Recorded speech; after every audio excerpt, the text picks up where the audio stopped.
अस्सलाम वालेकुम। मेरा नाम है मोहम्मद अमार मलिक और मैं नॉर्वे की यूनिवर्सिटी ऑफ बर्गिन से पीएचडी कर रहा हूँ कंप्यूटेशनल बायोलॉजी में। और आज मैं आपको बताऊंगा कि मैं जिस प्रोजेक्ट पे काम कर रहा हूँ या जिस फील्ड में काम कर रहा हूँ वहाँ पे एआई या मशीन लर्निंग किस तरीके से यूज़ हो रही है। तो आपको थोड़ा सा पहले बैकग्राउंड दे दें। आपने देखा होगा कि जब हमारे जो नाना दादा हैं, जो आप में से जिन लोगों के, वो जब बहुत ज़्यादा बूढ़े हो जाते हैं तो कभी कभार ऐसा होता है कि उनकी याददाश्त जो है वो कमज़ोर होना शुरू हो जाती है। और ऐसा भी होता है कि वो आपको पहचानना भी जो है वो पहचानते भी नहीं हैं आपको, और वो अपने करीबी रिश्तेदारों को पहचानना भी कम कर देते हैं। तो ऐसा क्यों होता है, उनकी याददाश्त क्यों कमज़ोर होना शुरू हो जाती है? तो इसका एक रीज़न जो होता है वो बीमारी कहलाती है डिमेंशिया की। और डिमेंशिया जो है उसका एक बहुत बड़ा कॉज अल्जाइमर्स डिजीज़ भी है। तो मैं जो काम करता हूँ बेसिकली वो अल्जाइमर्स डिजीज़ के डेटा के ऊपर ही मैं काम कर रहा हूँ। तो अब ये बीमारी, जैसा कि मैंने आपको बताया कि आप जो है भूलना शुरू हो जाएंगे। अब देखें, साइंस ने तरक्की तो बहुत कर ली है, लेकिन अभी तक इस बीमारी का कोई इलाज सामने नहीं आ सका। तो अगर ये आपको ये बीमारी हो जाए तो आप इसको जो है आप इसका इलाज नहीं कर सकते। आप सिर्फ ये कर सकते हैं कि आप इसकी स्पीड को स्लो कर दें। यानी आप जो वो भूलना शुरू कर रहे हैं वो थोड़ी स्पीड स्लो हो जाए तो आप उसकी स्पीड को स्लो कर सकते हैं। सिर्फ हम लोग ये कर सकते हैं। और स्पीड स्लो भी तब होगी जब आपको ये बीमारी टाइम पे पता चल जाए कि आपको ये बीमारी है। तो नॉर्मली किस तरीके से पता चलाया जाता है कि किसी शख्स को अल्जाइमर्स है या नहीं है?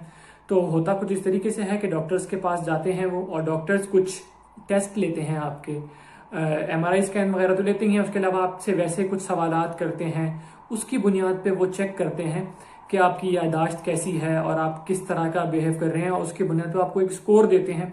और फिर वो स्कोर को एक चार्ट में देख के आप एनालाइज करते हैं कि इस बंदे को अल्जाइमर्स है, अल्जाइमर्स डिजीज यानी ये बीमारी है या नहीं है। लेकिन जो है जब से मशीन लर्निंग आई है तो साइंटिस्ट ने सोचा कि क्यों ना हम मशीन लर्निंग के थ्रू इसको प्रिडिक्ट करने की कोशिश करें, पता चलाने की कोशिश करें, और कोई इस तरह का तरीका हम निकालें कि हमें थोड़ा जल्दी पता चल जाए, ताकि हम फिर इसको जो है इसकी स्पीड को स्लो कर लें, और इसकी स्पीड को स्लो करने के लिए कोई काम करें। तो उसके लिए बहुत सारे तरीके थे। तो जिस तरीके पे मैं काम कर रहा हूँ वो है एमआरआई स्कैन। तो एमआरआई स्कैन अगर आप में से किसी ने देखा हो, और अगर आप आराम से गूगल भी करेंगे तो आपको एक एमआरआई स्कैन नजर आ जाएगा। तो आप एक एमआरआई मशीन के अंदर जाते हैं, आपके दिमाग का जो है, आपकी ब्रेन का स्कैन लिया जाता है। अब जो एक शख्स जिसको अल्जाइमर्स हो और जिसको ना हो, तो ये जिसको ना हो उसको हम कहते हैं नॉर्मल, और जिसको अल्जाइमर्स हो उसे हम कहते हैं कि अल्जाइमर्स पेशेंट है ये। तो इन दोनों के दिमागों में कुछ फर्क होता है, और होता कुछ इस तरीके से है, जिस शख्स को अल्जाइमर्स होता है उसका दिमाग जो है वो आपको एक तरह से लगेगा जिस तरह उसका साइज थोड़ा कम है, वो श्रिंक होना शुरू हो गया, या जिस तरह कोई चीज दिमाग को खाना शुरू हो गई अंदर से। तो यानी कुछ डिफरेंसेस ऐसे हैं जो आंख से देख के पता चल जाते हैं। लेकिन ये आंख से देखने वाले डिफरेंसेस तो तब पता चलते हैं जब तक बहुत देर हो चुकी होती है। तो हम चाह रहे हैं कि हमें कुछ पहले पता चल जाएगा टाइम से। तो उसके लिए जो है वो चीजें हमारी आंख जो नेकेड आई है वो नहीं बता सकती, लेकिन कंप्यूटर के पास ये सलाहियत है कि कंप्यूटर वो चीजें भी देख लेता है, एनालाइज कर लेता है, जो हम आम आंख से नहीं कर सकते। तो मशीन लर्निंग टेक्निक्स फिर यहाँ पे यूजफुल हुई, और उसमें किया यह जाता है कि आप एमआरआई स्कैन्स जो है वो मुख्तलिफ लोगों के लेते हैं, और आपके पास जो है अल्जाइमर्स पेशेंट के एमआरआई स्कैन भी होते हैं, आपके पास नॉर्मल लोगों के एमआरआई स्कैन भी होते हैं, और फिर आप उनके जरिए अपने मॉडल को ट्रेन करते हैं मुख्तलिफ मशीन लर्निंग मेथड्स के जरिए। और फिर आपका जो है वो मॉडल जब ट्रेन हो जाता है तो फिर वो किसी नए स्कैन को क्लासिफाई कर सकता है। अब मसला जो है जब से डीप लर्निंग आई तो हर किसी ने सोचा कि यार डीप लर्निंग इस पे भी यूज होनी चाहिए। लेकिन डीप लर्निंग का एक मसला है। डीप लर्निंग के लिए जो मसला है, कंप्यूटेशनल पावर तो आपको चाहिए ही होती है, उसके अलावा आपको डाटा भी बहुत ज्यादा चाहिए होता है। लेकिन अब आपको इतना सारा डाटा मेडिकल में कहाँ से मिलेगा? अगर आपको फॉर एग्जाम्पल कैट्स या फिर ह्यूमन फेसेस वगैरह को रिकग्नाइज करना है तो उसका तो आपको बहुत डाटा मिल जाएगा। आप सिंपल गूगल इमेजेस यूज कर सकते हैं और आपको बहुत डाटा मिल जाएगा। लेकिन जो इस तरह की डिजीज स्पेसिफिक होती हैं तो उसमें आपको ये डाटा हासिल करना बहुत मुश्किल होता है। तो ये एक चैलेंज हो जाता है कि कम डाटा के साथ किस तरीके से आप जो है इन प्रॉब्लम को सॉल्व करेंगे, कम डाटा से किस तरह सिखाएंगे। तो उसको फिर डील करने के लिए हम लोग क्या करते हैं, हम डाटा ऑगमेंटेशन टेक्निक्स को यूज करते हैं। इसका क्या मतलब होता है कि हम ये करते हैं कि फॉर एग्जांपल मेरे पास एक एमआरआई स्कैन है, उसको मैंने रोटेट कर दिया।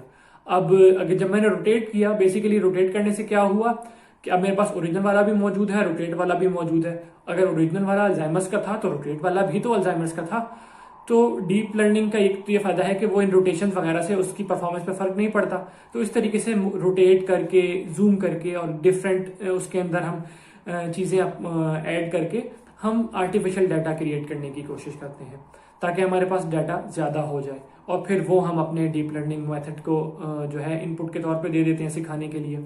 उसके अलावा हम क्या कर सकते हैं, आपने जिशान भाई की वो वीडियो देखी होगी जिसमें जो है वो इमरान खान बने हुए थे, एक तरह से वो बात कर रहे थे और साथ में इमरान खान भी उसी तरीके से बात कर रहे थे। वो गर्दन घुमाते थे तो इमरान खान भी गर्दन घुमाते थे।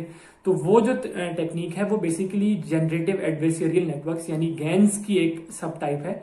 और फिर उन्हीं गैन्स के थ्रू हम जो है इसी तरह का सिंथेटिक डाटा, इसको हम कहते हैं, यानी हम आर्टिफिशियल डाटा जो कि रियल डाटा के बहुत करीब हो, ऐसा डाटा भी जनरेट कर सकते हैं। यानी हम अपने मॉडल को दिखाते हैं कि देखो एमआरआई स्कैन इस तरह का दिखता है, एक बंदे का जो है एमआरआई स्कैन इस तरह का होता है। फिर हम अपने मॉडल को जब ट्रेन कर देते हैं तो वो एक रियलिस्टिक जो है एमआरआई स्कैन आपको प्रोड्यूस करके दे देगा, जो कि शायद जो एक एक्सपर्ट न्यूरोलॉजिस्ट है वो भी शायद ना डिफरेंस बता सके उन दोनों में। तो इस तरह की टेक्निक्स के जरिए भी आप अपना डाटा बढ़ा सकते हैं और ये टेक्निक्स भी फिर हमें यूज करनी होती हैं। इसके अलावा अब हमें और क्या क्या काम करना होता है, हमें विजुअलाइज भी करना होता है कि हमें पता तो चले, हमारे मॉडल ने बता दिया कि इसको अल्जाइमर्स है नहीं, लेकिन हम देखना चाहते हैं कि दिमाग के कौन से हिस्से हैं जिसकी वजह से ये अल्जाइमर्स जो है इफेक्ट होता है। तो उसके लिए फिर हमें विजुअलाइजेशन टेक्निक्स निकालनी पड़ेंगी। उसकी एक टेक्निक जो अगर मैं आपको रफली बताऊं आसान अल्फाज में, आपके जो वेट्स लर्न किए हैं आपके मॉडल ने, अगर हम उनको विजुअलाइज करके आपके इमेज के ऊपर सुपर इम्पोज कर दें तो हमें ये पता चल सकता है कि अच्छा यार ये वाले रीजन्स हैं, इनका वेट बहुत ज्यादा है, आपके मॉडल ने सीखा है। तो इसका मतलब है ये क्रिटिकल जगह हैं क्लासिफाई करने के लिए कि अल्जाइमर्स है या नहीं है। अच्छा, ये तो आपको थोड़ी सी मैंने अल्जाइमर्स के बारे में बता दी, लेकिन जो मेडिकल डोमेन के अंदर आपकी जो एआई है वो अब बहुत ज्यादा यूज हो रही है, सिर्फ यहाँ तक ये महदूद नहीं है। तो मैं आपको थोड़ी सी वो एप्लीकेशंस भी बता देता हूँ। मिसाल के तौर पे अब जिस तरह देखें डॉक्टर्स का काम तो बेसिकली इलाज करना है ना, तो ये जो एक्स्ट्रा काम है ना, अब इसमें वो लोग कोशिश करते हैं कि यार एआई अगर उनकी हेल्प कर सकता है तो एआई की हेल्प ले लें। मिसाल के तौर पे वही अगर आप एमआरआई की जो मशीन होती है उस पर मुख्तलिफ लोग आके लेटते हैं, किसी का वजन ज्यादा होता है, किसी का वजन कम होता है, हाइट, तो उसके हिसाब से उसको एडजस्ट करना होता है। वो मशीन एडजस्ट होती है और फिर जो है आप वो पेशेंट अंदर जाता है मशीन के। लेकिन अब उसमें टाइम काफी लगता है, वो मैनुअली एडजस्ट करते हैं ऊपर नीचे।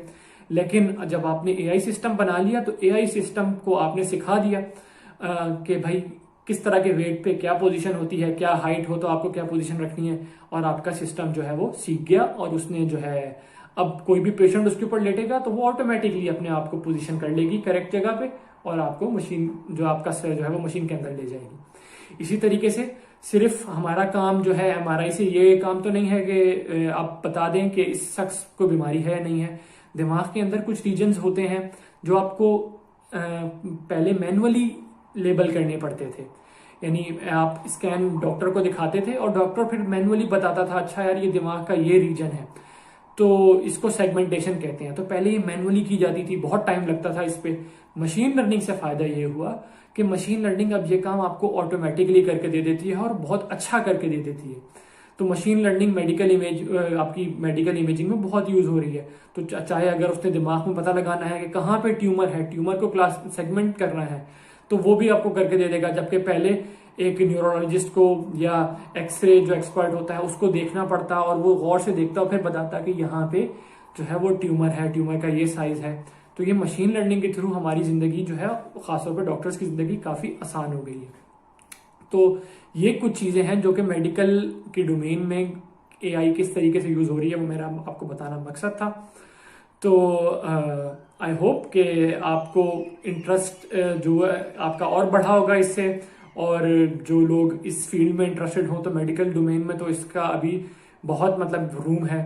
तो आप लोग जो जो जो इंटरेस्टेड हैं वो ज़रूर इस मेडिकल फील्ड में अप्लाई करने की कोशिश करें इस चीज़ को। बहुत सारे आपके पाकिस्तान में हॉस्पिटल्स हैं, वहाँ पे आप जो है डॉक्टर से रब्ता करें और इस तरह की चीज़ें उनकी हेल्प आउट करने में, उनको इंस्ट्रूमेंटेशन, उनके इंस्ट्रूमेंट्स बनाने में, जहाँ जहाँ पे एआई यूज़ हो सकती है, मैंने आपको कुछ एग्जांपल्स दे दी। तो इस तरीके से आप जो है हेल्प आउट कर सकते हैं। तो this is it from me. अल्लाह हाफिज़, अपना बहुत सारा ख्याल रखिएगा and see you next time.